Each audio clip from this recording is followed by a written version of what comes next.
March 15th, 2025, 2:47 a.m. Scottsdale, Arizona. The yellow Lamborghini lay twisted across the railroad tracks, destroyed by 10,000 tons of freight train. Metal shards glittered under police lights like broken dreams scattered across the desert gravel. Marcus Jordan sat handcuffed in the back of a patrol car, watching emergency crews swarm the wreckage of his $250,000 supercar. But the demolished Lamborghini wasn't his biggest problem. The police had just discovered something, a warrant from Florida, from a night 2 years ago that Marcus had tried desperately to forget. A night when he hit a 15-year-old boy on a bicycle and drove away. Now at almost 3 in the morning, Marcus had to make the hardest phone call of his life. Not to a lawyer, not to his mother, but to him, the man whose shadow he'd lived in his entire life. Michael Jordan, the greatest of all time, 6-time NBA champion, global icon. A father who represented perfection to the world. And Marcus was about to confess that his son was a coward who ran from his mistakes. This is the story of one terrible decision, one moment of fear, and how it all came crashing down on a dark desert railroad crossing. This is the story of what really happened that night. Marcus Jordan sat in the back of the patrol car, his hands shaking. The flashing red and blue lights bounced off the yellow Lamborghini Huracan stuck on the train tracks behind him. The expensive sports car sat at an angle, its front wheels trapped between the rails on the Union Pacific line that ran through Scottsdale, Arizona. It was 2:47 a.m. on March 15, 2025. Officer Sarah Chen read Marcus's rights. You have the right to remain silent. Anything you say can and will be used against you in a court of law. Marcus barely heard her. All he could think about was the phone call he would have to make. Not to a lawyer, not to his mom, but to him, to the man whose shadow he had lived in his entire life. Michael Jordan, the greatest basketball player who ever lived, 6-time NBA champion, 5-time MVP, a legend whose name meant perfection to millions of people around the world, and Marcus was his son. Do you understand these rights? Officer Chen asked. Marcus nodded slowly. His throat felt tight. The March desert air was cold, but sweat dripped down his back beneath his shirt. We need to call someone for you, Officer Chen said, her voice softer now. She was young, maybe 30. She had kind eyes behind her glasses. Is there someone we should contact? Marcus closed his eyes. Behind him, he could hear the tow truck arriving. Metal scraped against metal as they worked to free the Lamborghini from the tracks. The sound made him wince. My dad, Marcus whispered. Call my dad. Officer Chen pulled out her phone. What's the number? Marcus recited it from memory. He had called it 1,000 times, usually for good news. A business deal closing, a new store opening. His sneaker boutique trophy room was doing well. He had worked hard to build something separate from his father's empire, but this was different. The phone rang once, twice, 3 times, then a voice answered, deep, familiar. The voice that had encouraged millions, that had sold billions in shoes and sports drinks, that had delivered championship speeches. Marcus. Michael Jordan said. Even through the phone speaker, Marcus could hear the concern. It's almost 3 in the morning. What's wrong? Officer Chen looked at Marcus. He reached for the phone with cuffed hands. She held it up to his ear. Dad, Marcus said, his voice cracked. I need help. Silence on the other end. Marcus could picture his father sitting up in bed, probably in his home in Charlotte. Maybe he was alone. Maybe his girlfriend was there asking what was wrong. Where are you? Michael asked. His voice was calm now, controlled. The same tone he used in the fourth quarter when games were close and everyone was panicking. Scottsdale, I'm in police custody. Are you hurt? No. What happened?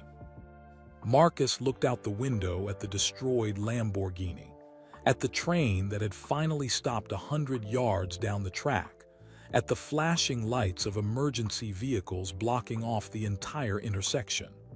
My car got stuck on train tracks. A freight train hit it. Another pause, longer this time. But you're okay? Michael asked again. Yes. Thank God. His father's voice shook slightly, just a little, but Marcus heard it. I'm coming there, right now. Don't say anything to anyone until I get lawyers there. Understand? Dad, there's something else. Marcus felt tears burning his eyes. They're arresting me. There's a warrant from Florida, from something that happened 2 years ago. The silence stretched on forever. Tell me everything, Michael finally said. Not on the phone, Marcus whispered. I can't. Officer Chen gently took the phone back. She spoke to Michael Jordan, spoke to one of the most famous athletes in history, like he was any other concerned parent. Mr. Jordan, your son is being held at the Scottsdale Police Department. He's not injured, but there are charges from out of state. I recommend you contact an attorney. Marcus couldn't hear his father's response, but Officer Chen nodded several times. Yes, sir. He'll be processed within the hour. You can post bail in the morning. Yes, sir. I understand. She hung up and looked at Marcus with something like sympathy. Your father's on his way, she said. He'll be here by morning. Marcus nodded. He looked out at the wreckage again, at the twisted metal that used to be a $250,000 car, at the proof of how badly his life had just fallen apart. In 8 hours, Michael Jordan would walk into that police station, and Marcus would have to tell him everything. The accident, the lie, the blackmail, all of it. The son would have to confess his sins to the greatest of all time, and nothing would ever be the same. The Arizona sun blazed down on Scottsdale Fashion Square. Marcus Jordan walked through the mall toward his trophy room store, nodding at people who recognized him. Some called out his name. Others just stared and whispered to their friends. Being Michael Jordan's son meant you were never truly invisible. Marcus, over here. A teenager held up his phone, wanting a selfie. Marcus smiled and posed. The kid wore Air Jordan 11s, the Concord colorway. The same shoes his dad wore during the 1995-96 season when the Chicago Bulls went 72-10. The greatest single season in NBA history. Your pops is the GOAT, man, the teenager said, grinning wide. For real, nobody better. Thanks, Marcus replied. He had heard this 10,000 times, maybe more. The kid looked at Marcus's feet. Yo, are those the new trophy room exclusives? Marcus glanced down at his custom Air Jordan 5s, white leather with gold accents. Only 50 pairs existed in the world. Yeah, they drop online tomorrow. I'm definitely copping a pair. The teenager's eyes lit up. Your store is fire, bro. Way better than regular sneaker shops. Marcus felt a small surge of pride. Comments like that mattered. They meant he was building something real, something beyond just being Michael Jordan's kid. Inside Trophy Room, his employees were setting up a new display. Limited edition Air Jordan 3s designed in collaboration with his store. Only 5,000 pairs made. They would sell out in minutes when they dropped tomorrow morning at 10 a.m. sharp. Marcus, the shipment from Nike arrived, said Devin, his store manager. Devin was 28, originally from Chicago, and had been with Marcus since Trophy Room opened its first location in Disney Springs, Florida, back in 2016. Almost 9 years of loyalty. Perfect, Marcus said, examining the boxes. How's the website handling the traffic? Servers are upgraded. We ran tests all morning. We're ready for tomorrow, Devin grinned. This is going to be our biggest drop ever. Marcus felt genuinely proud. He had built this, not his dad, not his mom, Juanita, him. Sure, the Jordan name helped open doors, of course it did, but Marcus had to walk through those doors himself. He had to prove he could run a business, manage employees, handle inventory, deal with suppliers, create marketing campaigns. Trophy Room now had 3 locations: Orlando, Las Vegas, and here in Scottsdale. Annual revenue was over $12 million, not bad for a sneaker boutique. His phone buzzed. A text from his girlfriend, Sophia. Still on for dinner tonight, 8 p.m. at Kai. Marcus smiled and typed back, wouldn't miss it, can't wait to see you. Sophia Martinez was different from other women he had dated. She worked as a pediatric nurse at Phoenix Children's Hospital. She didn't care about sneakers or basketball or celebrity gossip. She cared about helping sick kids get better, about making scared parents feel less alone. She made Marcus want to be better too. "Hey, boss," Devin called out from the back office. "CNN is on the phone. They want to interview you about the new release." Marcus took the call in his office. The reporter asked about sneaker culture, about honoring his father's legacy while creating his own path. Marcus had done dozens of these interviews. He was good at them now. "Trophy Room isn't just about selling shoes," Marcus explained. "It's about celebrating basketball history. My dad changed the game forever. These sneakers tell that story." "And what about your own story?" the reporter asked. "What do you want people to know about Marcus Jordan?" Marcus paused. That was a harder question. "I want people to know I'm working hard, building something meaningful. I'm proud to be Michael Jordan's son, but I'm also my own person." After the interview ended, Marcus checked the time on his Apple Watch. 4:30 p.m. He had a few hours before dinner with Sophia. "I'm heading out," he told Devin. "Call me if anything comes up with tomorrow's launch." "Will do, boss. Have a good night." Marcus walked through the mall and down to the parking garage. The yellow Lamborghini Huracan gleamed under the fluorescent lights.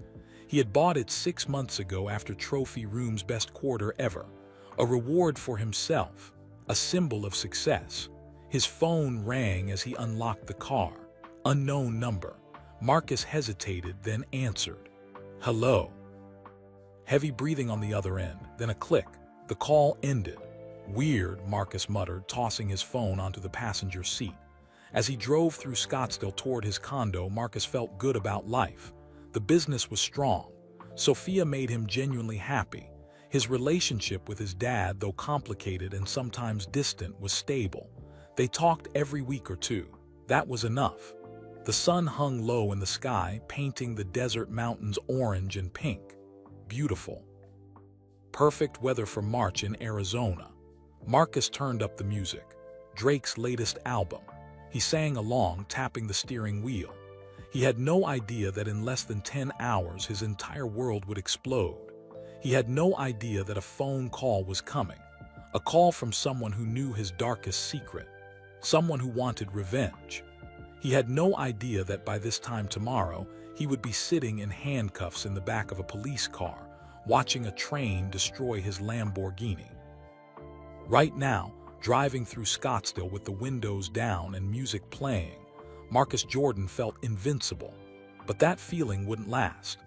Kai Restaurant sat in the heart of the Sheraton Grand at Wild Horse Pass, south of Phoenix on the Gila River Indian Community Reservation. It was the only AAA 5 Diamond restaurant in Arizona. The dining room featured Native American art and floor-to-ceiling windows overlooking the Sonoran desert landscape. Sophia loved it here. Marcus arrived early and waited at their usual table near the windows. The sun was setting, painting the sky in shades of orange, purple, and deep red. Saguaro cacti stood like sentinels in the distance. "Mr. Jordan," the waiter said, approaching with a warm smile. "Can I get you something to drink while you wait?" "Just water for now, thanks." Marcus scrolled through his phone while he waited. Instagram showed photos from Trophy Room's account. The post about tomorrow's sneaker drop had 23,000 likes already. Comments flooded in every few seconds. "Yo, Marcus keeping the legacy alive. When's the next Chicago drop? We need those ones. MJ's son doing it right, respect. But also, must be nice having a rich daddy to bankroll everything. And anyone could succeed with that last name. Try doing it on your own." Marcus locked his phone and set it face down on the table. Those comments bothered him more than he wanted to admit. He had heard variations of them his entire life. You only got into that school because of your name. You only got that job because of who your father is. You're only successful because doors open for you. Sometimes Marcus wondered if they were right. Hey, handsome. Sophia appeared beside the table and Marcus's dark thoughts evaporated.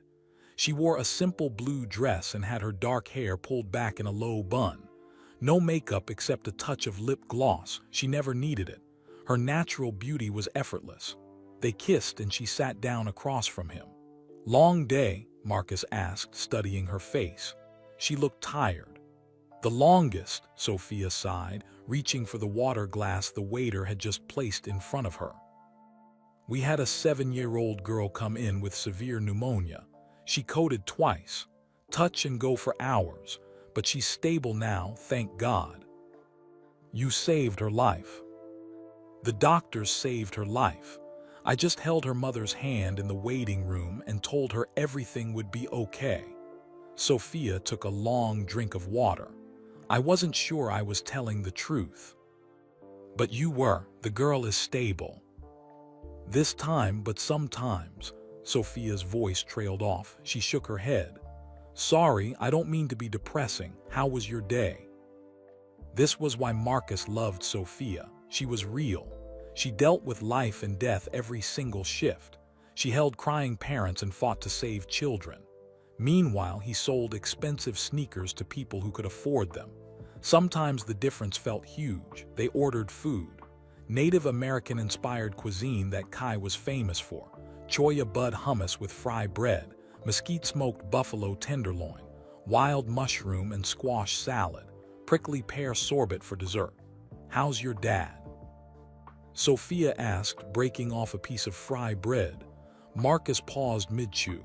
Fine, I guess. Haven't talked to him in about a week and a half. You should call him. I know, Marcus had been meaning to, but conversations with Michael Jordan were complicated. They always had been. He's proud of you, Sophia said gently. You know that, right? He brags about trophy room all the time in interviews. Yeah, Marcus knew his dad was proud. Intellectually, he knew it. But there was always this weight, this pressure to be worthy of the name, to prove he deserved the opportunities he had been given. The relationship between Marcus and Michael Jordan was loving but complicated. Not bad, just heavy. How do you be the son of the greatest? How do you build your own identity when everyone sees you as an extension of someone else? When every achievement is measured against a legacy of 6 championship rings and global icon status. Michael Jordan had 5 children total. Marcus was the second oldest, born in 1990. He had played college basketball at the University of Central Florida, but he wasn't NBA material, not even close. His older brother Jeffrey had played at the University of Illinois. Neither of them had their father's supernatural talent. That was okay. Marcus had made peace with it. Mostly, he loves you, Sophia continued. I can see it in the way he looks at you. Like at that charity event last year in Charlotte. He kept glancing over at you when you were talking to donors. He was so proud. Marcus smiled. You notice everything, don't you? It's my job. Nurses have to pay attention to details. They ate dinner and talked about easier things. Sophia's younger sister's wedding next month in San Diego. A vacation they wanted to take to Costa Rica over the summer. Maybe rent a house on the beach. Go ziplining through the rainforest. Normal couple stuff that made Marcus feel grounded. Around 9:45 p.m. they finished dessert. The prickly pear sorbet was tangy and sweet, served in a delicate glass bowl. Want to come over to my place? Sophia asked, reaching across the table to hold his hand. We could watch a movie, or just talk. I miss you. Marcus checked his phone. A text from Devin, tomorrow's drop is going to be huge. Website traffic is already insane. People are camping out online. Another text from his assistant, Nike called. They want to discuss expanding trophy room to New York. Meeting scheduled for next week. Good news. Everything was good news lately. I should probably get home and rest, Marcus said reluctantly. Big day tomorrow with the launch, plus the Nike meeting to prepare for. Sophia tried to hide her disappointment, but Marcus saw it anyway. Okay, rain check. Definitely, how about this weekend? We'll stay in, order takeout, binge-watch something ridiculous. A deal. They paid the check, Marcus insisted, even though Sophia always offered to split it, and walked out to the parking lot together. The desert night was cool and clear. Stars filled the sky like scattered diamonds. They kissed goodbye beside Sophia's Honda Accord. Drive safe, she said. Text me when you get home. Always do. Sophia drove off, her taillights disappearing into the darkness. Marcus watched until he couldn't see her car anymore. Then he got into the yellow Lamborghini and headed north on Interstate 10 toward Scottsdale. The highway was mostly empty at this hour, just a few semi-trucks and scattered cars. Desert stretched out on both sides, dark and endless. Marcus turned up the music and sang along. He felt good, relaxed, happy. Then his phone rang. Unknown number. Marcus usually didn't answer those. Spam calls, telemarketers, random wrong numbers. But something made him pick up this time. Some instinct he couldn't explain. He pressed the answer button on his steering wheel. Hello. Silence, then heavy breathing. Hello, Marcus said again, louder. A voice spoke. Male, older, rough around the edges. Is this Marcus Jordan? Who's this? Someone who knows what you did. Marcus's stomach dropped. The Lamborghini swerved slightly before he corrected. What are you talking about? August 17, 2023. Orlando, Florida, the accident on Colonial Drive, the kid on the bike. Marcus's hands tightened on the steering wheel until his knuckles turned white. His heart pounded so hard he could hear it in his ears. Blood rushed to his face. I don't know what you're. Yes, you do, the voice interrupted. Cold, certain. You hit that boy and you drove away, left him bleeding on the street. And if you don't want the truth coming out, if you don't want the whole world knowing what kind of man you really are, you'll do exactly what I say. The line went dead.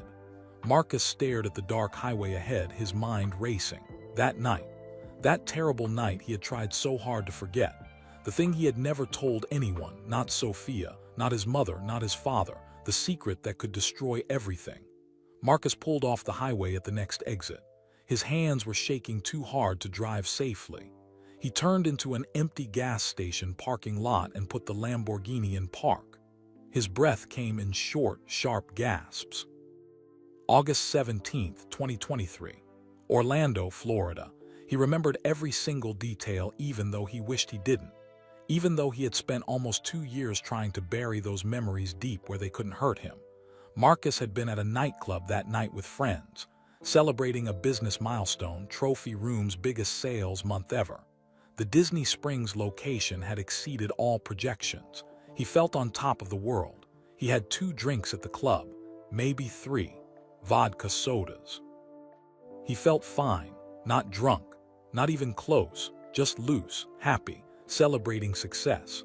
Around 2 a.m., he decided to drive home to his condo near downtown Orlando. His friends offered to call an Uber, but Marcus insisted he was okay. He had driven after 2 drinks plenty of times before. Everyone did. The streets near downtown Orlando were quiet at that hour. Street lights cast orange shadows across empty sidewalks. A few homeless people slept in doorways. A couple walked hand in hand toward a parking garage. Marcus drove his Range Rover, his car, before the Lamborghini through the intersection of Colonial Drive and Bumby Avenue. The light was green. He was going maybe 35 miles per hour, the speed limit. Then out of nowhere, a kid on a bike. A teenager wearing a dark hoodie and jeans shot across the intersection from the right side, running the red light, not looking, just pedaling fast like he was in a hurry. Marcus slammed the brakes, yanked the wheel left. Tires screeched against asphalt, but it was too late. The Range Rover's front bumper clipped the back wheel of the bike. Metal crunched. The teenager flew sideways, tumbling across the pavement. The bike twisted and skidded, sparks flying. Marcus sat frozen for 3 seconds, 4, 5. His mind couldn't process what had just happened. Then instinct kicked in. He threw the car into park and jumped out, leaving the door open and the engine running. Oh God! Oh God! Marcus ran to where the kid lay on the ground. The teenager was on his side, holding his left arm at a strange angle. His hoodie had ripped. Blood seeped through his jeans at the knee, but his eyes were open. He was conscious. "Are you okay?" Marcus dropped to his knees beside him. "Don't move. I'll call 911. The kid looked up at him. Even in the dim street light, Marcus saw recognition flash in his eyes. You're Marcus Jordan. Are you hurt? Where does it hurt?" The teenager tried to sit up and groaned. "My arm, I think it's broken." "Don't move, I'm calling an ambulance." Marcus reached for his phone. "No," the kid grabbed Marcus's wrist with his good hand. Surprisingly strong grip. "No cops, no ambulance, please. You need a doctor, your arm." "I can't afford a hospital." The kid's eyes were wide with fear, real fear. "My mom and me, we don't have insurance.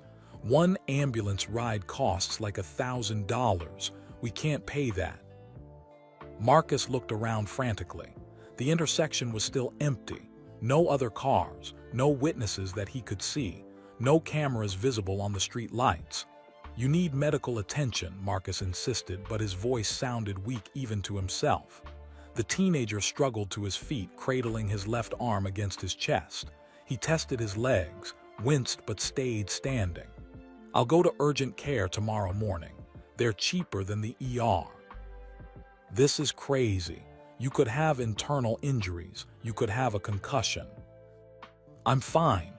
The kid picked up his twisted bike with his good hand.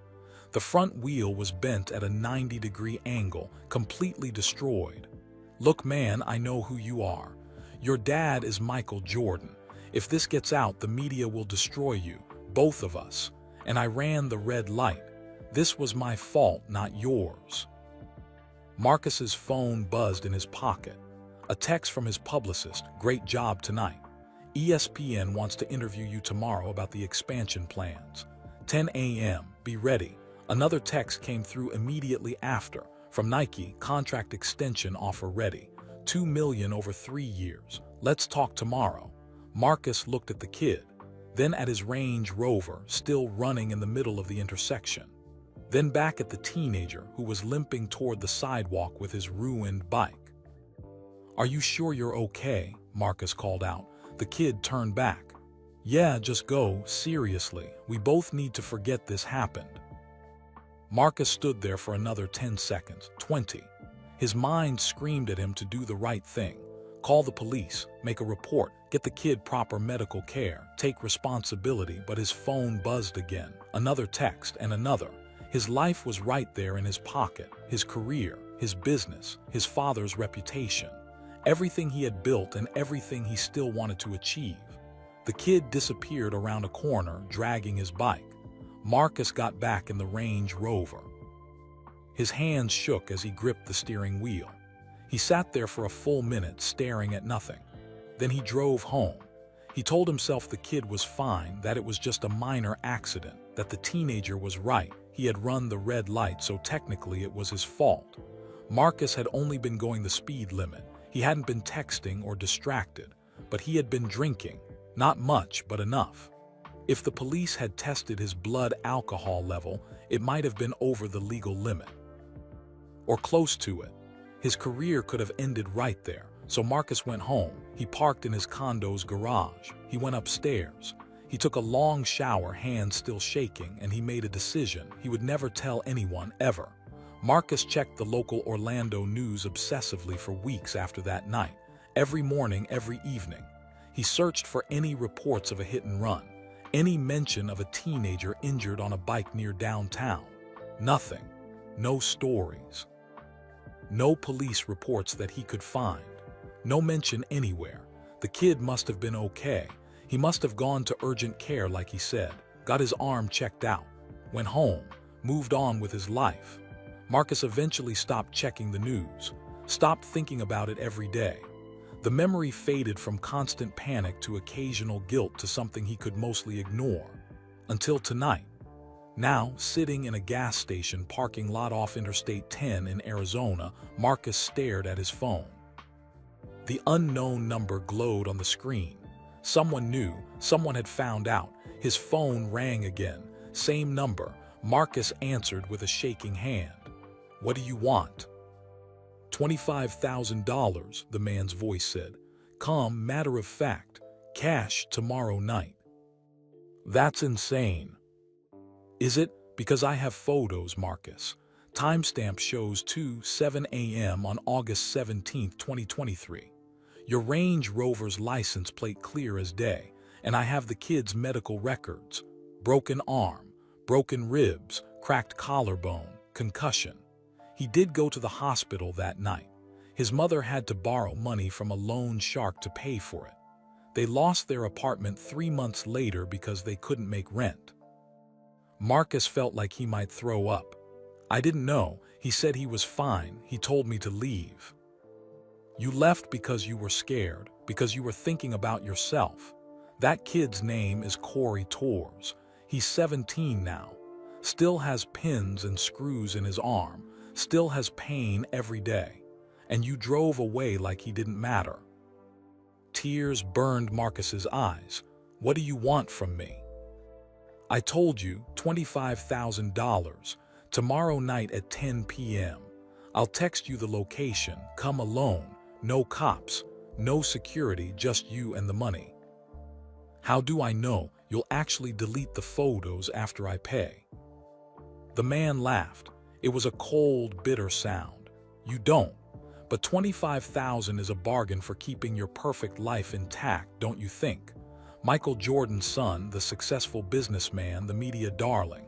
All of that disappears when TMZ gets these photos. Marcus Jordan flees accident scene after drinking, leaves teenager bleeding in the street. How does that headline sound? Marcus couldn't speak. His throat was too tight. I'll be in touch tomorrow with details, the man said. Don't try anything stupid, Marcus. You've already made enough bad decisions. Don't make another one. The line went dead. Marcus sat in the Lamborghini for 20 minutes, unable to move. His phone showed 10:47 p.m. Sophia had texted, "Did you get home okay? Love you." He typed back with numb fingers, "Yeah, home safe. Love you too," but he wasn't safe. Nothing was safe anymore. Finally, Marcus started the car and drove toward his condo in Old Town Scottsdale. The streets were quiet.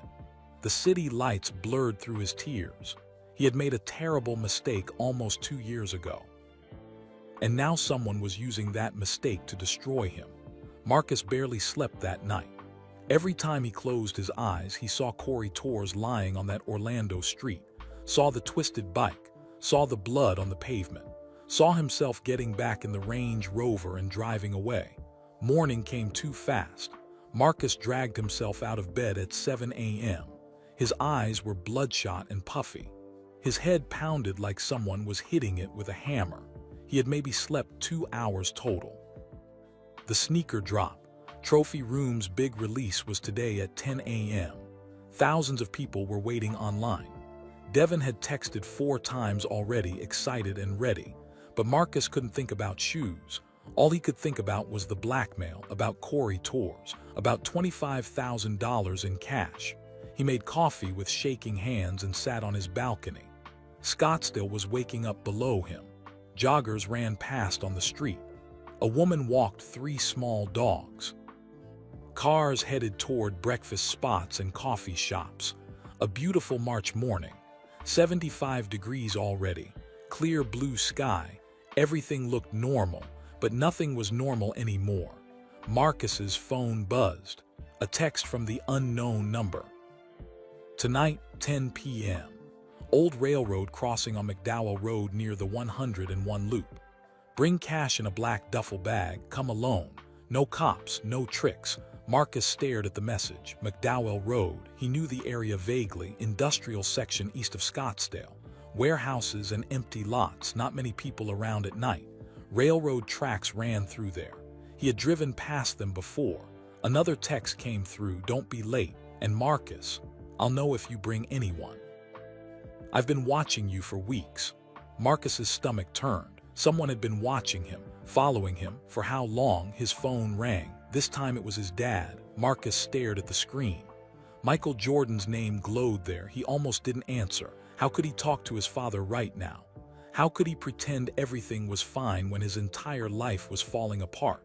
But ignoring Michael Jordan was impossible. It always had been. Marcus answered. "Hey, Dad." "Marcus, how are you?" His father's voice was warm but tired. Michael Jordan was 62 now. He had sold the Charlotte Hornets in 2023 after owning the NBA team for 13 years. Now he spent time between Charlotte and Florida, playing golf and managing his various business interests. "I'm good. Busy with the store. I saw the new release online. Those Air Jordan 3s look sharp. The colorway is clean." "Thanks, we worked hard on the design." A pause. Marcus could hear his dad breathing on the other end. Could picture him sitting somewhere, probably on a golf course or in his home office. "You sound stressed," Michael said carefully. "What's going on?" "Nothing, just business stuff. You know how it is." "Marcus." His father's tone changed, more serious now, the voice he used when he knew something was wrong. "I've known you your whole life. I can tell when something's bothering you." Marcus closed his eyes. He wanted to tell him everything. The accident, the blackmail, the fear eating him alive from the inside out. But how could he? How could he tell Michael Jordan, a man who built an empire on perfection, hard work, and winning, that his son was a coward? That Marcus had run from an accident and left a kid injured on the street? "I'm fine, Dad. Really. Just tired from all the launch prep." Another pause, longer this time. Marcus knew his father didn't believe him. "All right," Michael finally said. "But if you need anything, and I mean anything, you call me. Understand?" "I understand. I'm serious, son. I'm always here for you, no matter what." Those words made Marcus feel even worse. "I know, Dad. I appreciate it." They hung up. Marcus sat on the balcony for another 10 minutes, staring at nothing. He had just lied to his father, added that to the growing list of terrible decisions.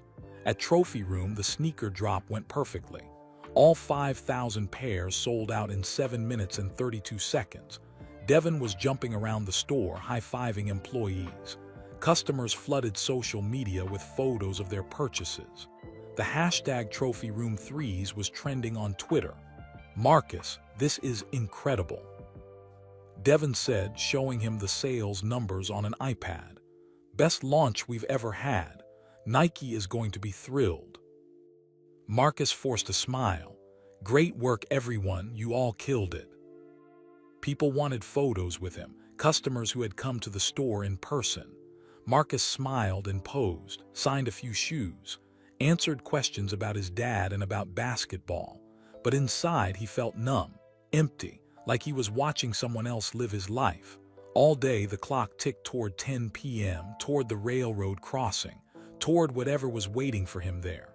At 8 p.m. Marcus drove to his bank, Wells Fargo on Scottsdale Road. He walked up to the counter. "I need to withdraw $25,000 in cash," he told the teller. The young woman's eyes widened.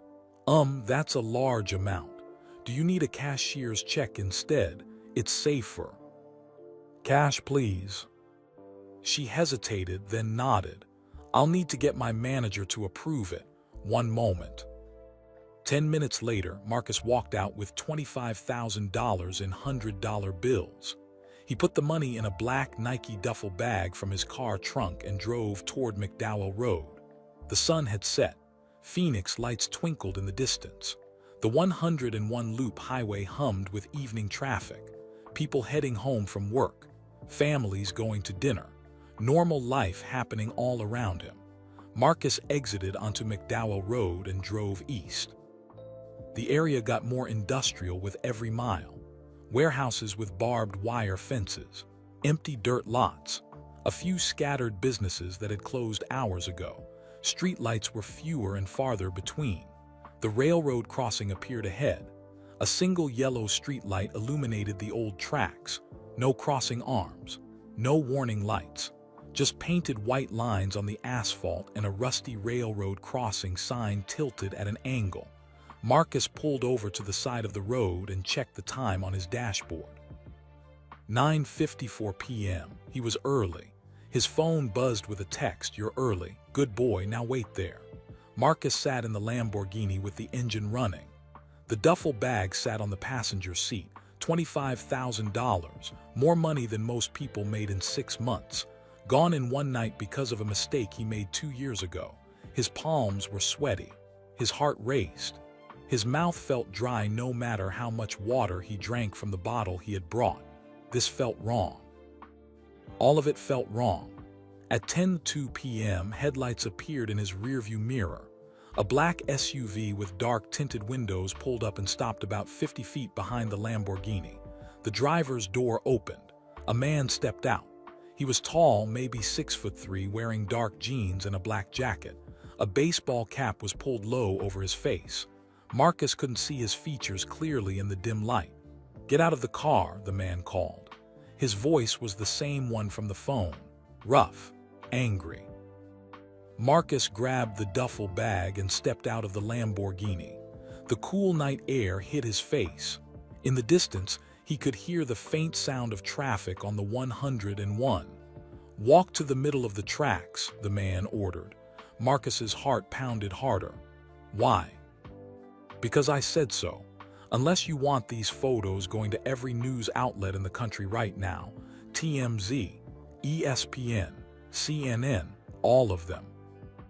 Marcus walked slowly toward the railroad tracks. Gravel crunched under his shoes. Each step felt heavier than the last. He reached the center of the crossing and stopped between the steel rails. "Put the bag down," the man said. Marcus bent down and placed the black duffel bag on the wooden railroad tie between the tracks. "Now back up, all the way to your car." Marcus started backing up, his eyes locked on the man. Something felt very wrong.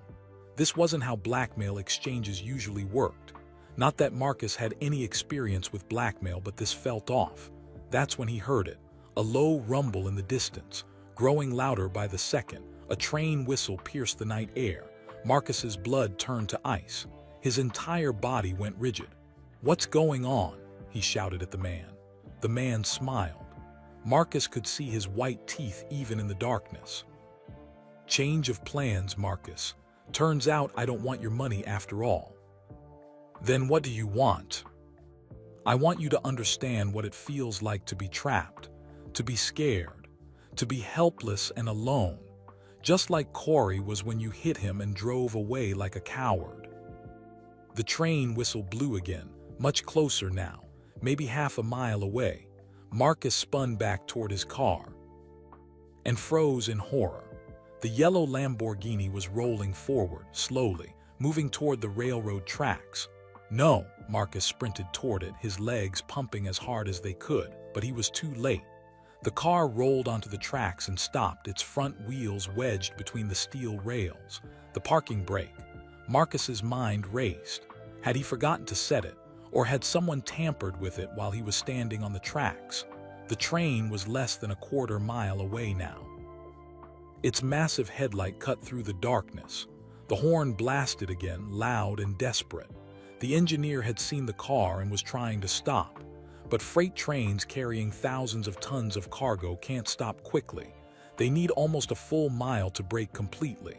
This train wouldn't stop in time. Marcus grabbed his car door handle and yanked. Locked. His keys were still inside on the driver's seat where he had left them. "Move the car," he screamed at the man. But the man was already getting back into his black SUV. "Good luck, Marcus. Maybe this will teach you about consequences, about what happens when you run away from your mistakes." The SUV's engine roared to life. It peeled out, tires squealing, and disappeared down McDowell Road into the darkness. Marcus pulled out his phone with shaking hands and dialed 911. 911, what's your emergency? There's a car stuck on the train tracks. McDowell Road near the 101 loop. A train is coming and I can't move it. Sir, get away from the tracks immediately. How far away is the train? Marcus looked up. The train was maybe 200 yards away. The ground was shaking. The horn was blasting continuously now. It's almost here. Please send help. Sir, run. Get away from the tracks right now. Marcus ran. He sprinted away from the crossing as fast as he could. 30 yards, 40, 50. Behind him, the train's brakes screamed. Metal scraped against metal in a horrible shrieking sound. Sparks flew from the wheels, but it wasn't enough. The train slammed into the yellow Lamborghini with a deafening explosion of metal and glass. The yellow Lamborghini exploded across the tracks in a shower of twisted metal, shattered glass, and sparks. The impact sent pieces flying in every direction. The train's brakes screamed as the massive freight locomotive finally ground to a halt, its front car tilted at a dangerous angle, smoke pouring from the wheels. Marcus lay face down in the gravel 30 yards away, his hands covering his head. Debris rained down around him. A piece of yellow metal landed 5 feet to his left.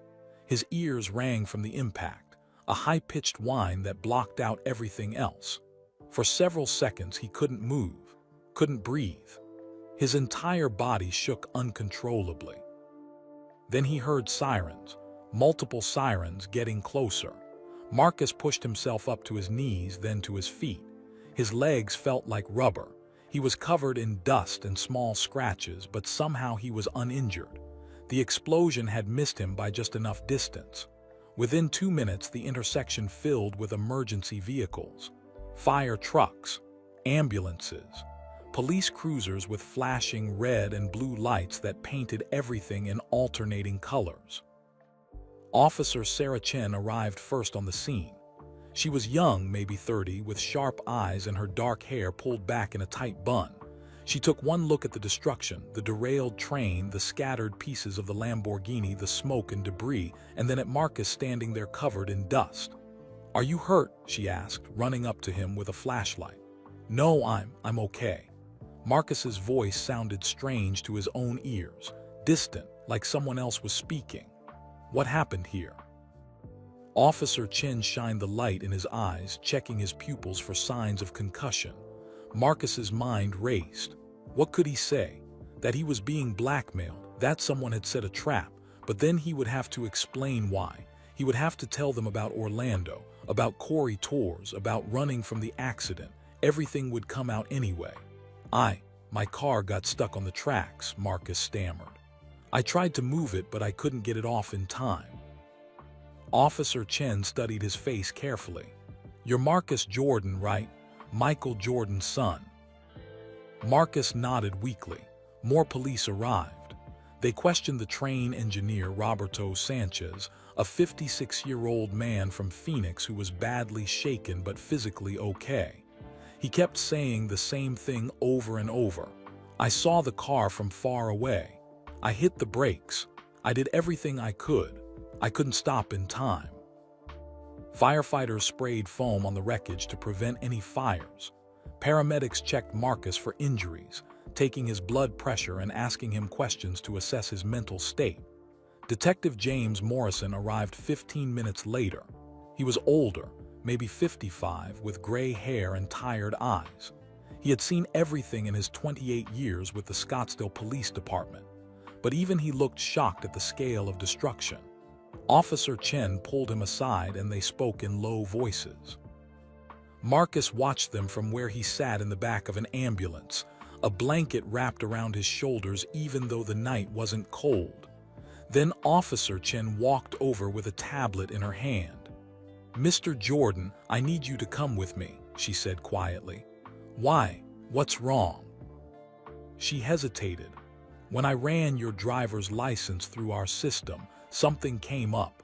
There's an outstanding warrant for your arrest. Marcus's heart stopped. The world seemed to tilt sideways. What? From Orlando, Florida. The warrant was issued on August 18, 2023. The charge is failure to report an accident with injuries. Hit and run. The kid, Corey Torres. Someone had filed a police report after all.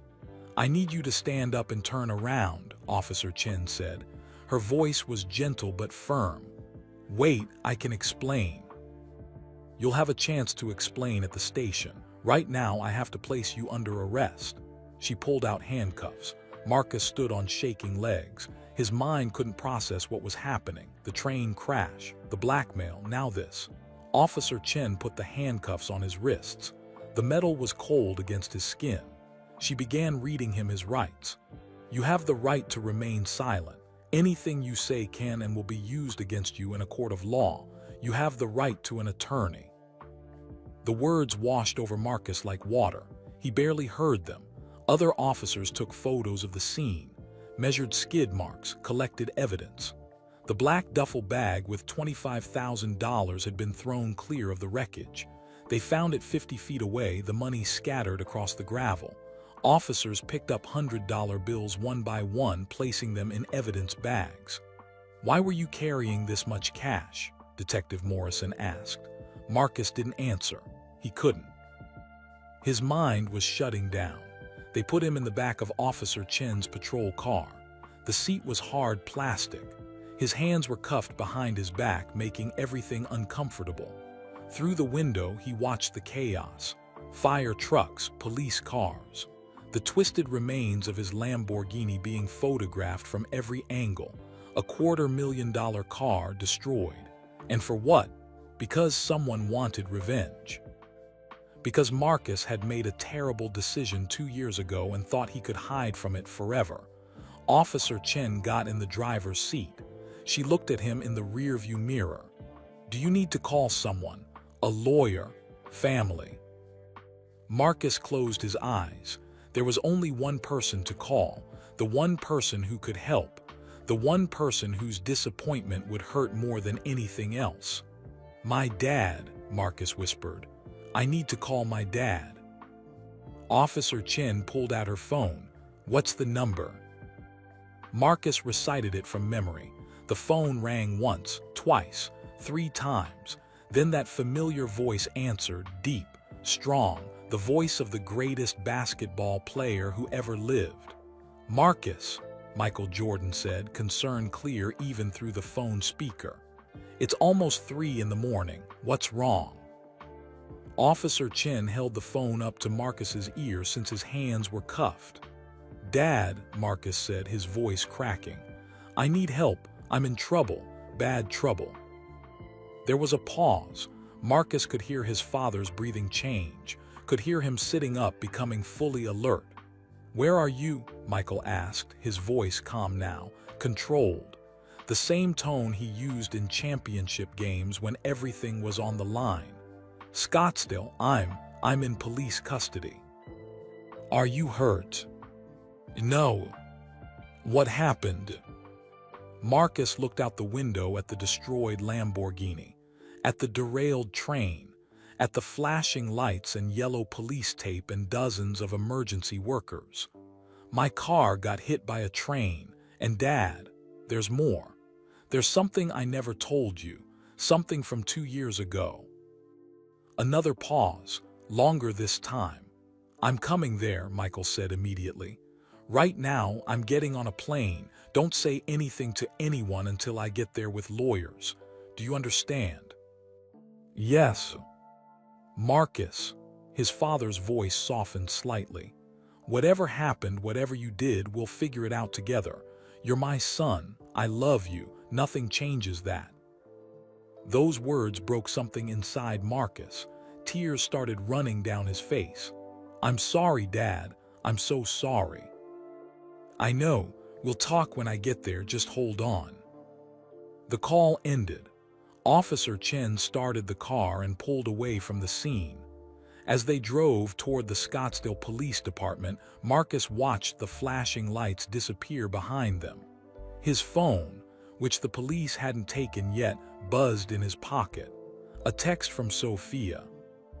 Saw something on the news about a train accident near the 101. Are you okay? I'm worried. Please call me. Marcus couldn't respond with his hands cuffed. But even if he could, what would he say? How could he explain any of this? The patrol car drove through quiet Scottsdale streets. It was 3:15 a.m. now. Most of the city slept, unaware that Marcus Jordan's life had just fallen apart completely. In 6 hours, Michael Jordan would walk into the police station. And Marcus would have to tell his father everything. The accident, the lies, the blackmail, the trap, all of it. And nothing would ever be the same. Michael Jordan arrived in Scottsdale 6 hours later. He flew in on a private Gulfstream G650 from Charlotte, landing at Scottsdale Airport just after 9 a.m. A black SUV with his security team was waiting on the tarmac.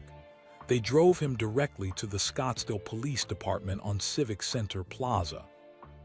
Marcus sat in an interrogation room on the second floor. He hadn't slept, hadn't eaten. The fluorescent lights hummed overhead, making everything feel surreal and disconnected. The room was small, just a metal table, 3 chairs, and a mirror on one wall that was obviously two-way glass. He had been fingerprinted, photographed, processed like a criminal, because that's what he was now, a criminal. The door opened and Officer Chen stepped in. Your father is here. His lawyers too. Marcus's stomach tightened. Already. Private jet from Charlotte must be nice. She didn't say it meanly, just as a fact. They're talking with Detective Morrison now. You'll be able to see them in a few minutes. She left Marcus alone again. He put his head in his hands and tried to breathe, tried to prepare himself for facing his father. But how do you prepare for that? How do you tell Michael Jordan, a man who never quit, never gave up, never ran from anything, that his son was a coward? The door opened again 15 minutes later. Michael Jordan walked in first. He wore dark jeans, a black polo shirt, and white Air Jordan sneakers. Even at 62, even just off a red-eye flight, he looked strong, commanding, like someone who could handle anything. Behind him came 2 lawyers. David Chen, a criminal defense attorney from Phoenix who had handled cases for celebrities and athletes for 30 years. And Margaret Reeves, a specialist in Florida law who had flown in from Miami. But Marcus only saw his father. Michael sat down across from Marcus. He just looked at him for a long moment. His dark eyes took in everything, the exhaustion, the fear, the shame written all over his son's face. Tell me everything, Michael said quietly. From the beginning, don't leave anything out. So Marcus did. He told his father about the night of August 17, 2023, about celebrating at the club in Orlando, about having 2 or 3 drinks he couldn't remember exactly, about driving home because he felt fine, about the teenager on the bike who ran the red light, about the impact, the crash, the twisted bike, about Corey Torres lying on the ground with a broken arm, and about getting back in his Range Rover and driving away. He told me to go, Marcus said, his voice barely above a whisper. He said he couldn't afford the hospital bills. He said it was his fault for running the light. I convinced myself he was okay, that it was just a minor accident. Michael's face was unreadable, the same expression he wore during crucial playoff games when everything hung in the balance. But he wasn't okay, was he? Michael said. Marcus shook his head. Tears stung his eyes. No, he went to the hospital. Broken arm, broken ribs, cracked collarbone, concussion. His family went into debt, lost their apartment. I didn't know any of that until last night when someone called me. The blackmailer, David Chen said, taking notes on a legal pad. His name is Vincent Torres, Marcus continued. Corey's older brother. He's been watching me, following me. He set up the whole thing last night, the meeting at the railroad tracks, sabotaging my car so it would roll onto the tracks. He wanted me to feel trapped, scared, like Corey felt that night. Margaret Reeves leaned forward. Did Vincent explicitly threaten you? Did he demand money? $25,000. That's why I had the cash. I was supposed to give it to him, but then he said he didn't want money anymore. He just wanted me to suffer. Michael hadn't moved, hadn't spoken since Marcus started the story. Now he leaned back in his chair and closed his eyes for a moment. When he opened them again, Marcus saw something he had never seen before in his father's face: deep disappointment. "Do you know how disappointed I am?" Michael said slowly. Those words hit Marcus like a physical blow. He felt tears spill down his cheeks. "Not because you made a mistake," Michael continued. "Everyone makes mistakes. God knows I've made plenty. I've failed thousands of times, missed game-winning shots, said things I regretted, made business decisions that cost millions. Failure is part of life." He leaned forward, his voice getting stronger. "But I'm disappointed because you didn't tell anyone. You carried this alone for almost 2 years. You didn't trust me enough to help you. You didn't trust your mother or your brothers and sisters. You ran from your mistake and you hid. That's not how I raised you." "I was scared," Marcus whispered. "I didn't want to let you down. You're Michael Jordan. You're perfect. You've never failed at anything that mattered. How could I tell you that your son is a coward, that I hit a kid and drove away like he didn't matter?" Michael's expression softened slightly. "I'm not perfect, Marcus. I never was. Do you know how many people I let down? How many times I fell short? The difference is I didn't hide from those failures. I owned them. I learned from them. I got back up and tried to do better." "I'm sorry, Dad. I'm so sorry."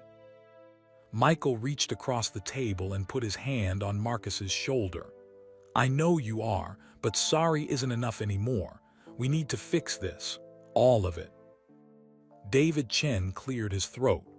"I've been in contact with the Orlando Police Department and the state attorney's office in Florida. The hit-and-run charge is serious, but we have options. Marcus has no prior criminal record. The victim survived, and there are mitigating circumstances." "What kind of options?" Marcus asked. "A plea deal," Margaret Reeves said. "We can negotiate. Probably get the felony charge reduced to a misdemeanor. You'd plead guilty to leaving the scene of an accident. The sentence would likely be probation, community service, restitution to the Torres family for medical expenses, and possibly a fine." "No jail time?" Marcus asked hopefully. "Probably not, but the Florida prosecutor will want something in return. You'll need to make a public apology, take full responsibility, and the restitution will be substantial: medical bills, lost wages for the mother, pain and suffering for Corey." Michael nodded. "We'll pay whatever they need, all of it. Medical bills, the debt from the loan shark, everything. And we'll set up a college fund for Corey." "Dad, you don't have to." "Yes, I do," Michael said firmly. "This is my son. That means it's my responsibility too. We're going to make this right, Marcus, all of it." Detective Morrison knocked and entered the room. "Mr. Jordan, we've located Vincent Torres. He's at a motel in Mesa. We're bringing him in now." "What charges?" David Chen asked. "Extortion, blackmail, criminal mischief for sabotaging the vehicle, possibly reckless endangerment for the train incident. He's looking at serious prison time." Marcus felt a strange mix of emotions: relief that Vincent was caught, but also guilt. Vincent had committed crimes, yes, but Marcus had created the situation that drove him to it. "There's something else," Detective Morrison continued. "We reviewed traffic camera footage from last night. We can see the black SUV following Marcus's Lamborghini for several miles before the railroad crossing. And we found evidence that Vincent Torres tampered with the parking brake while Marcus was standing on the tracks. This was premeditated. He planned the entire thing." "That helps our case," Margaret said.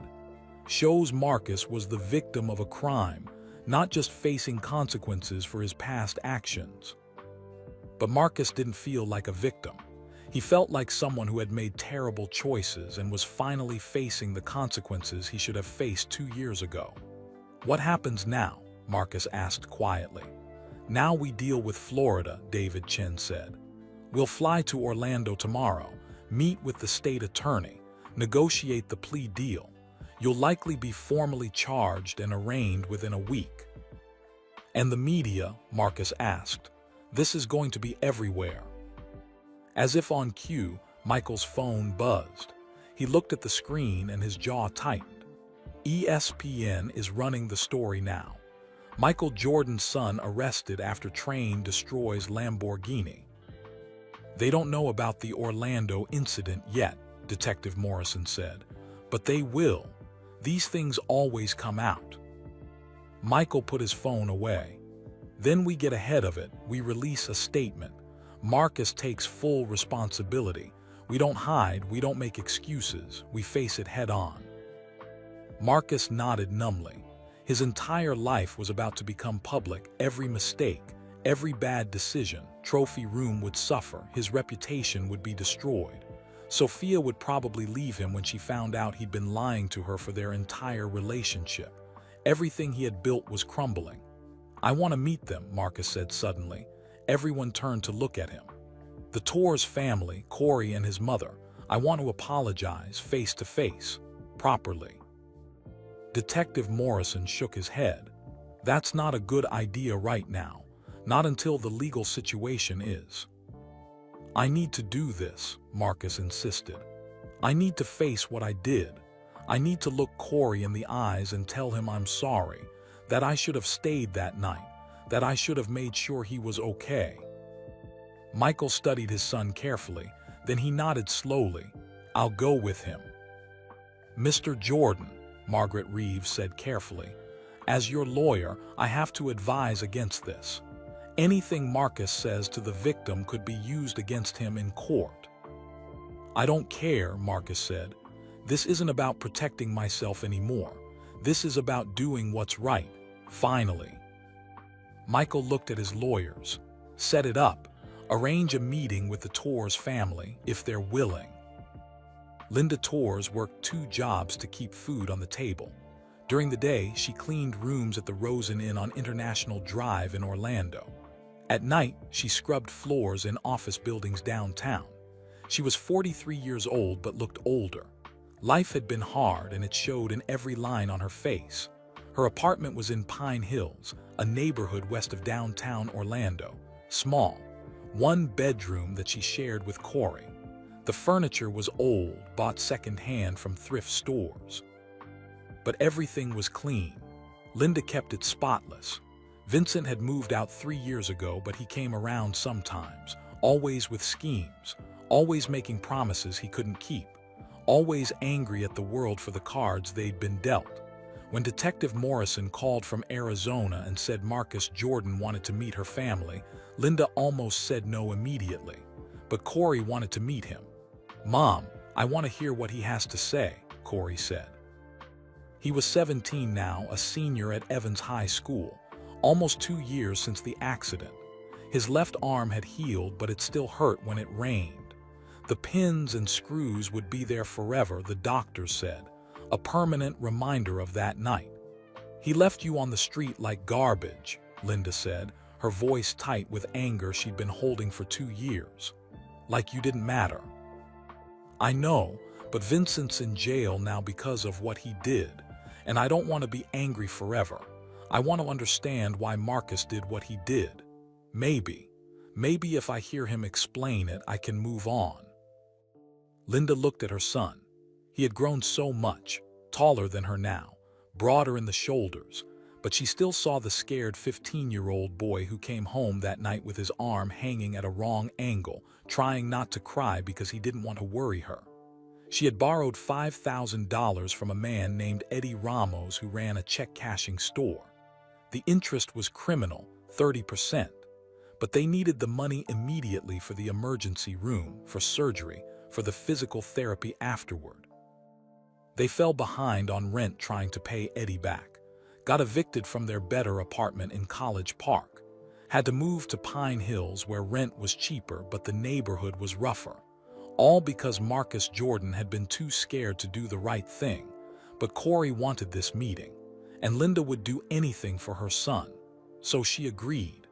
They met at the Orlando Police Department 4 days later, a neutral location where everyone would feel safe. Detective Angela Rodriguez from Orlando PD helped arrange everything. She was in her 40s, kind but firm, and she made sure everyone understood the ground rules. "This is not an interrogation," Rodriguez said. "This is a chance for Mr. Jordan to apologize to the Torres family. Anything said in this room can potentially be used in court, which is why Mr. Jordan's lawyers are here. But the purpose is reconciliation, not prosecution." The meeting room was on the 3rd floor, beige walls, a long table, uncomfortable chairs. Marcus arrived with his father and his 2 lawyers. Linda came with Corey and a victim's advocate named Sarah who worked for the state attorney's office. Marcus saw Corey and felt like someone had punched him in the stomach. The teenager was tall now, maybe 6 feet. He wore a blue t-shirt and jeans. His left arm had scars running from his wrist all the way up past his elbow where the surgeries had been. Long, jagged lines that would never fully fade. "Hi, Corey," Marcus said, his voice shaking. "Mrs. Torres." Corey nodded but didn't smile. Linda just stared at him with hard eyes. They all sat down. The room felt too small, too quiet. Marcus could hear his own heartbeat. "Mrs. Torres, Corey," Marcus began. His throat felt tight. "I know there's nothing I can say that will make up for what I did. Nothing. But I need you to know that I am so sorry. I hit your son with my car and then I drove away because I was scared. Because I was selfish. Because I thought more about my career and my reputation than about whether Corey was okay." Linda's eyes filled with tears. Her hands trembled. "Do you know what we went through? Do you have any idea?" "I'm starting to understand," Marcus said quietly. "The hospital bills were over $30,000, Linda said, her voice rising. $30,000. We didn't have insurance because I couldn't afford it. I worked 2 jobs and I still couldn't afford it, so I borrowed money from a loan shark, a criminal. And when we couldn't pay him back fast enough, we lost everything. Our apartment, our savings, everything." Marcus felt tears running down his face. "I didn't know. I swear I didn't know." "You didn't know because you didn't stay." Linda was crying now too. "You hit my baby and you drove away like he was nothing. Like his life didn't matter because he was poor and you were rich and famous." "You're right," Marcus said. "You're absolutely right.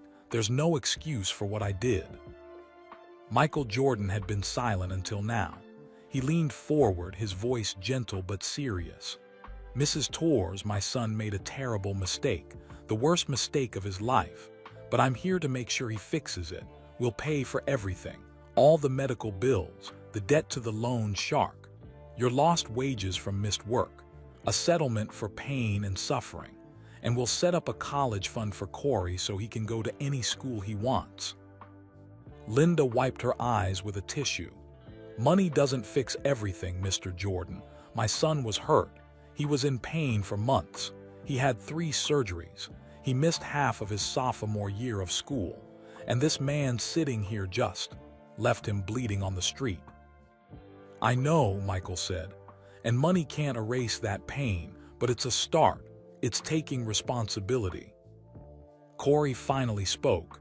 His voice was deeper than Marcus expected, more mature. "Why didn't you stop?" Marcus looked directly at the teenager. This was the moment he'd been dreading. "I was scared. I had been drinking, not a lot, but enough that I could have been charged with DUI. I thought about my family, my business, what people would think. And I made the worst decision of my life. I chose myself over you, and I'll regret that for the rest of my life." "My brother Vincent did all this," Corey said. "The blackmail, the train tracks, all of it. He wanted you to suffer like we suffered. I understand why, Marcus said. Vincent's always been angry, Corey continued. Even before the accident, he dropped out of high school, got into drugs for a while. He's been in and out of jail since he was 19. This just gave him an excuse to do something crazy. Linda put her hand on Corey's shoulder. Your brother made his own choices. This isn't your fault. I know, but I still feel bad that he did this. That train crash could have killed Marcus, and I don't want someone's death on my conscience, even if that person hurt me. Those words hit Marcus harder than anything else. Even after everything, Corey was worried about him. This kid had more character at 17 than Marcus had at 29. Corey, can I ask you something? Marcus said quietly. Sure. Why did you tell me to leave that night? You could have insisted I call the police. You could have written down my license plate and reported me later. Why did you let me go? Corey thought about it for a moment. Because I was 15 and scared and in pain, and you were Michael Jordan's son. I thought if I made a big deal about it, lawyers would come after us. We'd get sued somehow. I don't know. I wasn't thinking straight. I just wanted to go home. You were protecting your mom, Marcus said, understanding now. Yeah, she works so hard. I didn't want to make her life harder. Linda started crying again. She pulled Corey close and kissed the top of his head. You're such a good boy, such a good boy. The meeting lasted 2 hours. By the end, Linda and Corey agreed to accept the restitution. They agreed not to press for jail time if Marcus completed community service and paid everything back with interest. They agreed to a settlement that would cover all their debts and give them enough to start fresh. It wasn't forgiveness. Not yet, but it was a beginning. As they prepared to leave, Corey pulled Marcus aside. Hey, Corey said quietly, I still have nightmares about that night sometimes. About the impact, the pain, being alone on that street, trying to decide if I should call my mom or an ambulance or just go home and pretend it didn't happen. Marcus felt fresh tears sting his eyes. I'm so sorry, Corey, so incredibly sorry. But I also have nightmares about what Vincent almost did to you.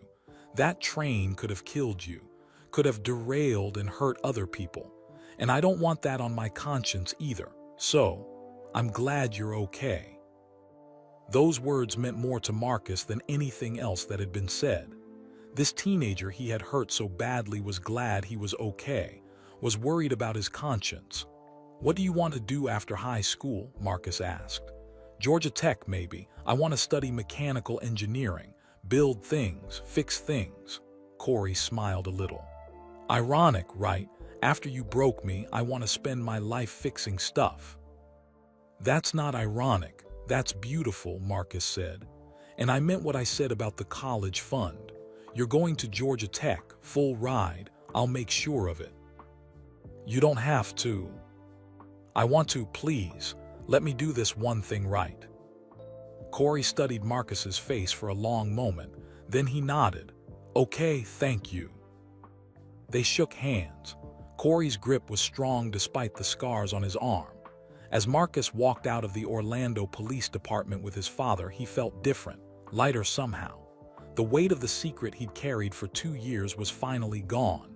Yes, there would be consequences, legal consequences, public consequences. His reputation would be damaged, maybe destroyed. But for the first time in almost 2 years, Marcus could breathe. You did good in there, Michael said as they got into the car. I just told the truth. That's harder than it sounds. I'm proud of you, son. Marcus looked at his father. Even though I screwed up so badly. Especially because you screwed up and you're facing it head on. That takes courage. Real courage. Not the fake kind you show on social media.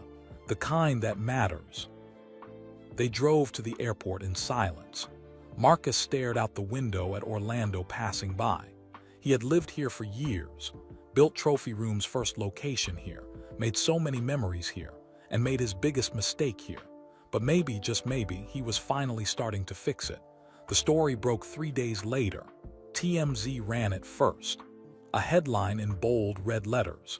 Michael Jordan's son charged in 2023 hit-and run left teen injured on Orlando street. Within an hour, every major news outlet picked it up. ESPN, CNN, Fox News, The Washington Post, even international media covered it. The BBC, The Guardian, sports networks across Europe and Asia.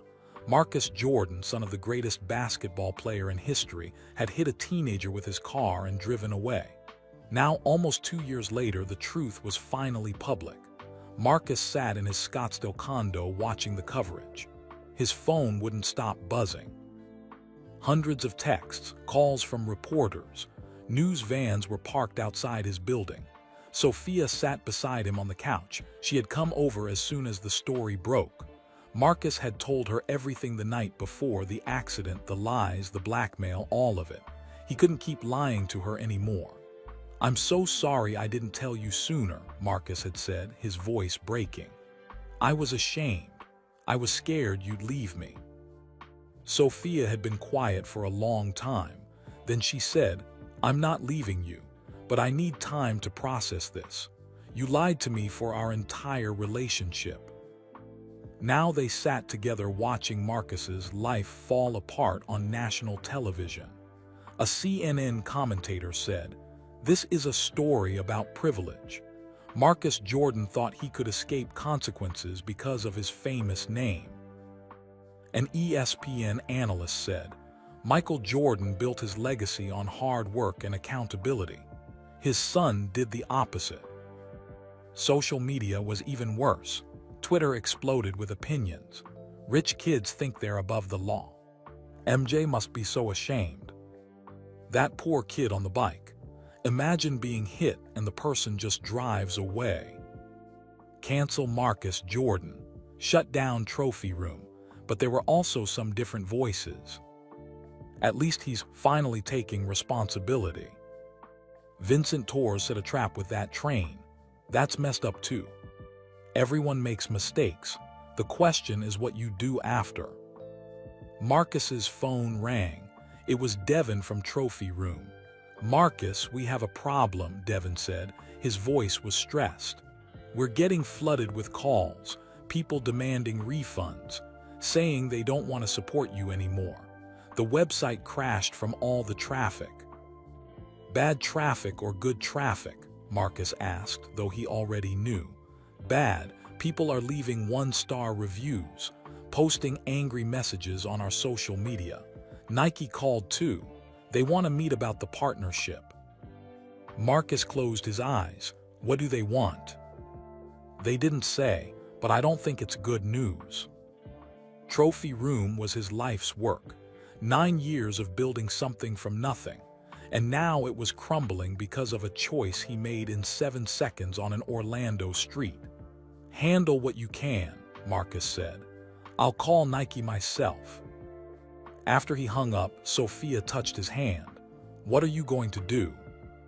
"Face it, all of it, no more running." That afternoon, Marcus and his father held a press conference. David Chen had advised against it. "Let the lawyers handle this. Don't put yourself out there." But Marcus insisted. "I need to speak.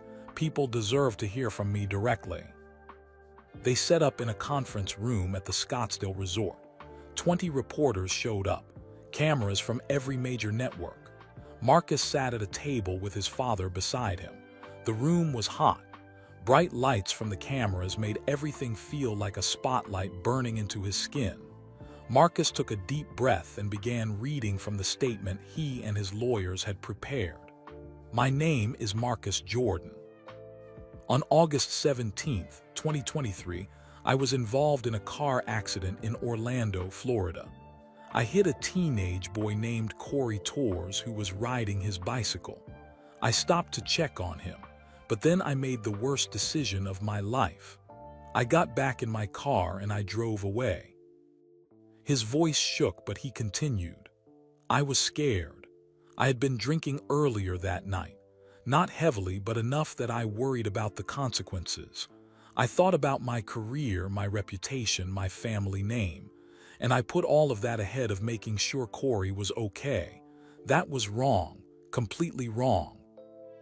Cameras flashed. Reporters scribbled notes. Corey suffered serious injuries that night. Broken arm, broken ribs, cracked collarbone, concussion. His family couldn't afford the medical bills and went into debt. They lost their apartment. Their lives were turned upside down, and I drove away like none of that mattered. Marcus looked directly at the cameras. I am deeply, truly sorry. To Corey, to his mother Linda, to their entire family. I'm sorry to everyone I've disappointed. My own family, my employees, my customers, everyone who believed in me. I take full responsibility for my actions. A reporter called out, "What about the blackmail? Vincent Torres setting the trap." "Vincent Torres committed crimes and he'll face justice for that," Marcus said. "But I created the situation that led to his actions. If I had done the right thing 2 years ago, none of this would have happened. The train crash, the blackmail, all of it, that's on me." Another reporter, "What's next for Trophy Room?" "I don't know. That depends on a lot of things. But right now, my focus isn't on business. It's on making things right with the Torres family and accepting the consequences of what I did." "Will you go to jail?" David Chen leaned forward. "We're negotiating a plea agreement with Florida prosecutors. We can't discuss specifics, but Mr. Jordan is prepared to accept whatever punishment is appropriate." After 30 minutes, Michael Jordan spoke, his first words since sitting down. "I want to say something as Marcus's father. I'm disappointed in the choice he made 2 years ago. Deeply disappointed, but I'm proud of how he's handling it now. He's taking responsibility. He's facing the consequences head-on. He's trying to make amends. That's what matters. Not the mistake, but what you do after." Michael's voice got stronger. "I've failed many times in my life. I've made choices I regret. The difference is I always tried to face those failures honestly. Marcus is learning that lesson now. It's a hard lesson, a painful lesson, but it's an important one." A reporter asked, "Mr. Jordan, do you feel responsible for Marcus's actions?" Michael thought about it carefully. "I'm responsible for how I raised him, for the values I tried to teach him, but Marcus is a grown man. He made his own choice that night. I can't take that burden from him. All I can do is stand beside him as he faces it." After the press conference ended, Marcus felt exhausted, drained, but also strangely relieved. The truth was finally out there. No more hiding, no more lies. His phone buzzed constantly, but one text stood out, from Corey Torres. "I saw your press conference. Thank you for telling the truth. That took guts." Marcus stared at that message for a long time. This kid he had hurt so badly was thanking him, was acknowledging his courage. Maybe there was hope after all. Over the next week, Marcus flew to Orlando twice for meetings with prosecutors. They offered a plea deal, plead guilty to leaving the scene of an accident with injuries, a misdemeanor. Sentence would be 3 years probation, 500 hours of community service, full restitution to the Torres family, and a $10,000 fine. No jail time. Marcus accepted immediately. "I deserve worse," he told his lawyers. "Maybe," Margaret Reeves said, "but the victim's family agreed to this." Linda and Corey both wrote letters to the judge asking for leniency. That matters. The arraignment was scheduled for April 2nd. Marcus would appear before Judge Catherine Walsh at the Orange County Courthouse. He would plead guilty, accept his sentence, and begin the long process of making things right. Nike called 3 days after the press conference. Marcus expected them to cancel the Trophy Room partnership. Instead, they surprised him. "We're pausing the partnership for 6 months," the Nike executive said. "We need to see how the public responds, how you handle the community service, how you rebuild trust. but we're not canceling completely. Everyone deserves a second chance." Marcus almost cried with relief. "Thank you, I won't let you down." "We know, that's why we're giving you this chance." Trophy Room's sales dropped 40% in the first week after the story broke, but then something unexpected happened. Sales started climbing back up, not to previous levels but recovering. Devin called with an update. "People are saying they respect you for owning up to it, for not making excuses. The reviews are getting better. We're still here, Marcus. The business is still alive." "Really?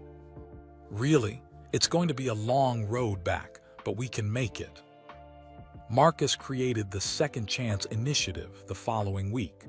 Trophy Room would partner with non-profit organizations to provide free shoes to low-income kids. They would donate 10% of all profits to organizations that helped families with medical debt.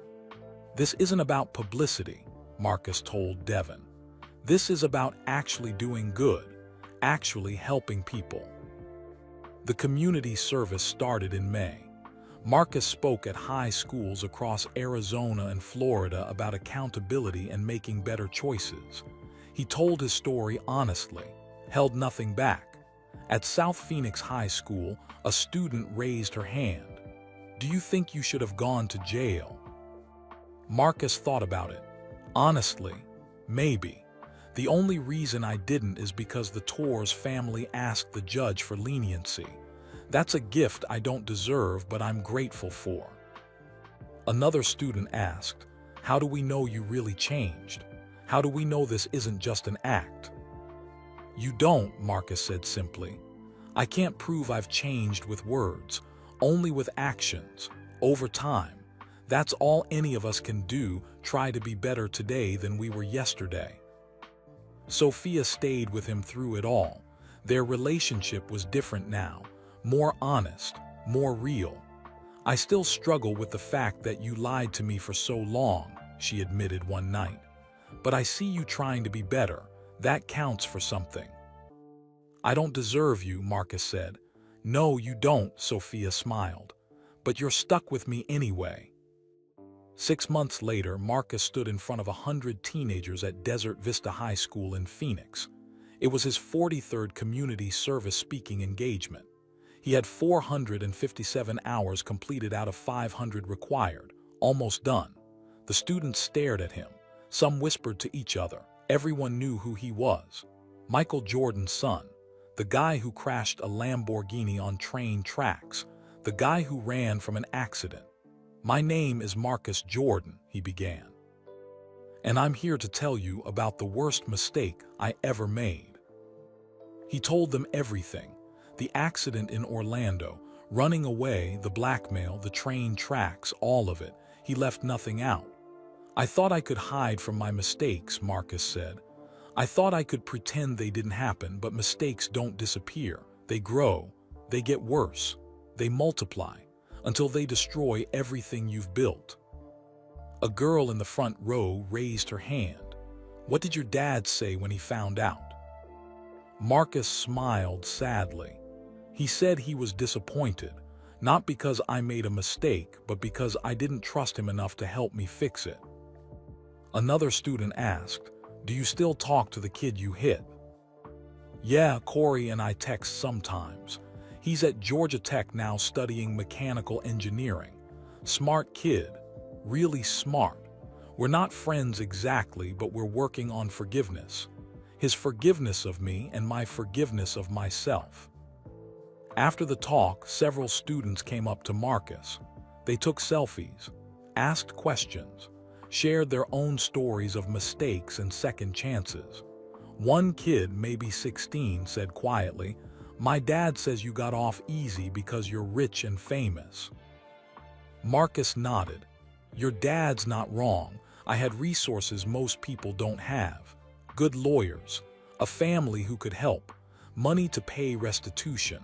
That's privilege. And I'm trying to use that privilege now to make things right and help others." The kid thought about that. "Okay, that's fair, I guess." Marcus drove back to Trophy Room after the school visit. The store looked different now. They had added a community corner where kids could come in after school for tutoring and mentorship programs. Free sneakers for students who maintained good grades and attendance. Devin greeted him at the door. Sales numbers are up again this month. We're almost back to where we were before everything happened. How's the Second Chance initiative doing? Amazing. We've donated over $200,000 to medical debt relief charities, and we've given away 1,500 pairs of shoes to kids who needed them. Marcus felt genuine pride, not the shallow pride of selling expensive sneakers to wealthy people, real pride in actually making a difference. His phone rang. It was Corey.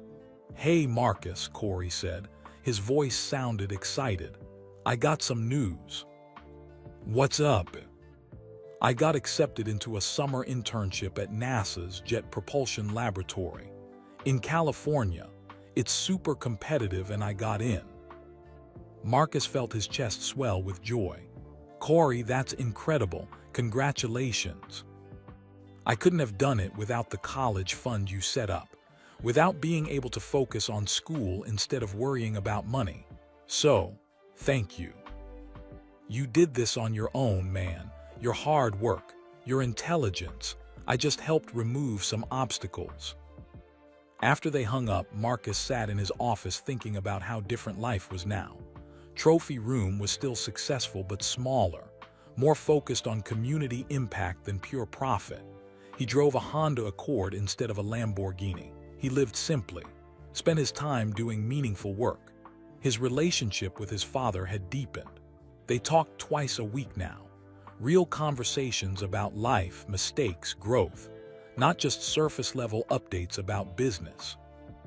"I'm proud of you," Michael had said during their last call. "You took something terrible and you're turning it into something meaningful. That's character." Those words meant everything to Marcus. Sophia came over that evening. They cooked dinner together in his condo, pasta with vegetables, simple, normal. They talked about her day at the hospital and his talk at the high school. "One of my patients asked about you today," Sophia said. "A 7-year-old boy named Tommy. He recognized your last name, asked if you were Michael Jordan's son." "What did you tell him?" "I said yes, and he asked if you play basketball. I said no, but you do other important work." Marcus smiled. "What kind of work?" "I told him you help kids who need shoes and you talk to students about making good choices." He thought that was cool. After dinner, they sat on the balcony watching the sun set over Scottsdale. The sky turned orange and purple and gold. "I need to tell you something," Marcus said quietly. Sophia turned to look at him. "Okay." "When the train hit the Lamborghini that night, I saw something in the wreckage the next day. Something I never told anyone. Not the police, not my lawyers, not my dad, not you." Sophia's expression became serious. "What was it?" Marcus took a deep breath. "A recording device, hidden under the driver's seat. Vincent Torres had planted it weeks earlier. He wasn't just blackmailing me about the hit and run. He was recording every conversation I had in that car." "Oh my God." Conversations about Trophy Room's business deals, about Nike contracts worth millions, about private family matters involving my dad, personal stuff, business secrets, everything. Sophia's eyes widened. "Did the police find it?" "The device was destroyed in the crash. The memory card melted from the heat and impact. Whatever Vincent had recorded was lost forever. So no one knows.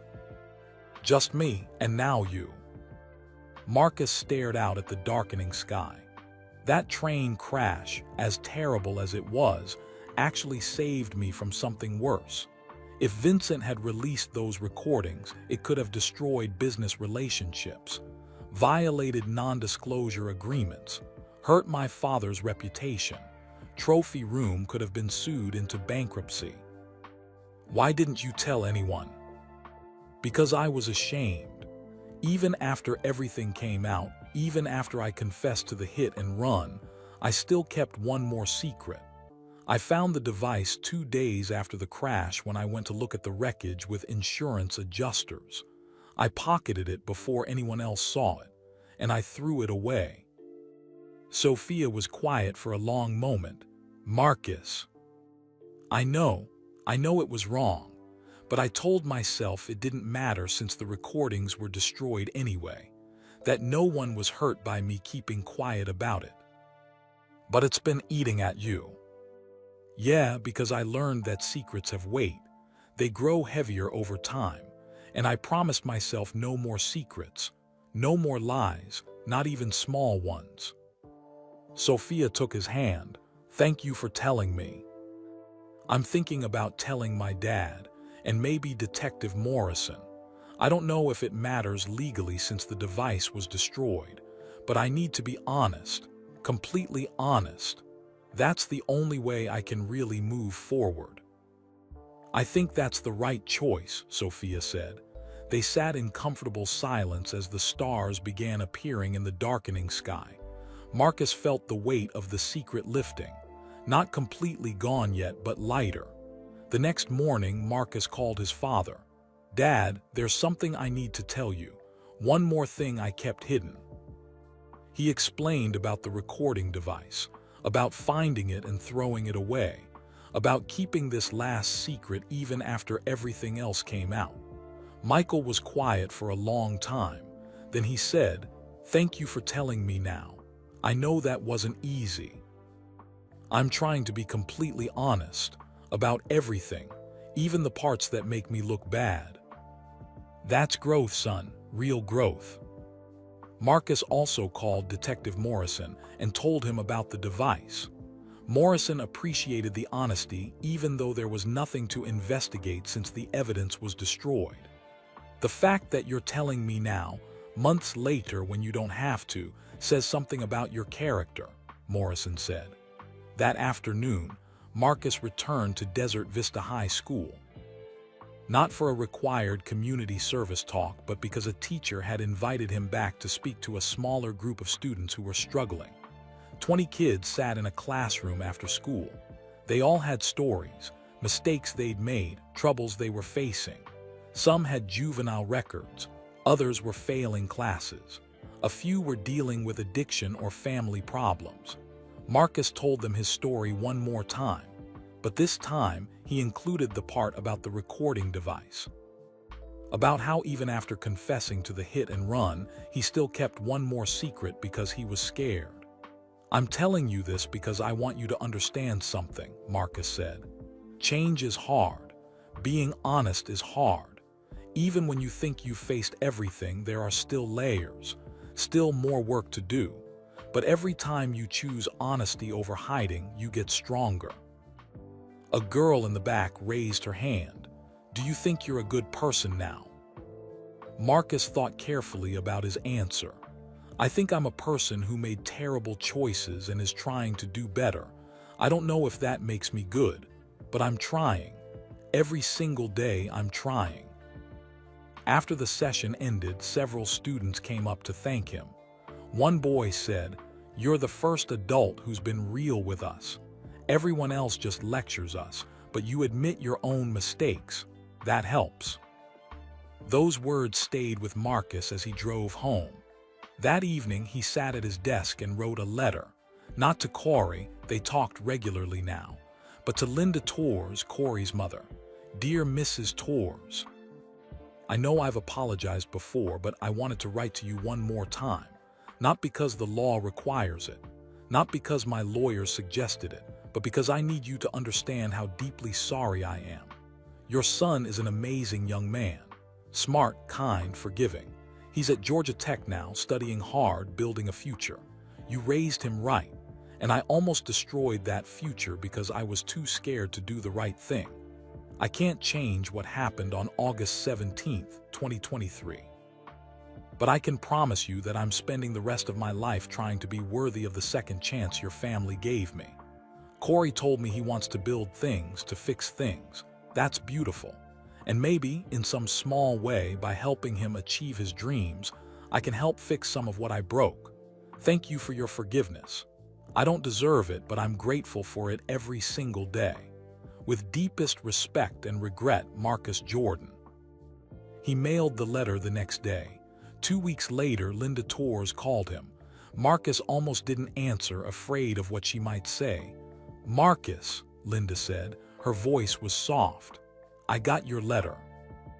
"Mrs. Torres, I'm glad. I want you to know something. For a long time, I hated you. I won't lie about that. I hated you for hurting my son and for running away, for making our lives so hard." Marcus's throat tightened. "I understand. But I don't hate you anymore. Corey doesn't either. We see what you're doing, the talks at schools, the charity work, the way you're trying to help other families. That matters. Actions matter more than words." "Thank you," Marcus whispered. "Corey wants to invite you to his graduation from Georgia Tech. It's 3.5 years away, but he wanted me to tell you. He says you're part of his story now. A hard part, but an important part. And he wants you there to see how the story continues." Marcus felt tears streaming down his face. "I'd be honored, really honored." After they hung up, Marcus sat in his condo feeling something he hadn't felt in a long time. Peace. Not complete peace. He would carry the weight of his mistake forever. The scar would always be there. But for the first time since that night in Orlando, Marcus Jordan felt like he could breathe, like he could move forward, like redemption was actually possible. His phone buzzed. A text from his dad. "Dinner tonight, just you and me. Want to catch up?" Marcus smiled and typed back, "I'd love that, Dad." As he got ready to meet his father, Marcus looked at himself in the mirror. Same face, same name, but a different person than the one who drove away from that accident scene 2 years ago. He wasn't Michael Jordan's son who ran from his mistakes anymore. He was Marcus Jordan, who made a terrible choice, faced the consequences, and was working every day to be better. And maybe, just maybe, that was enough. And that was the end of Marcus Jordan's story. A story about mistakes, consequences, and the long, difficult road to redemption.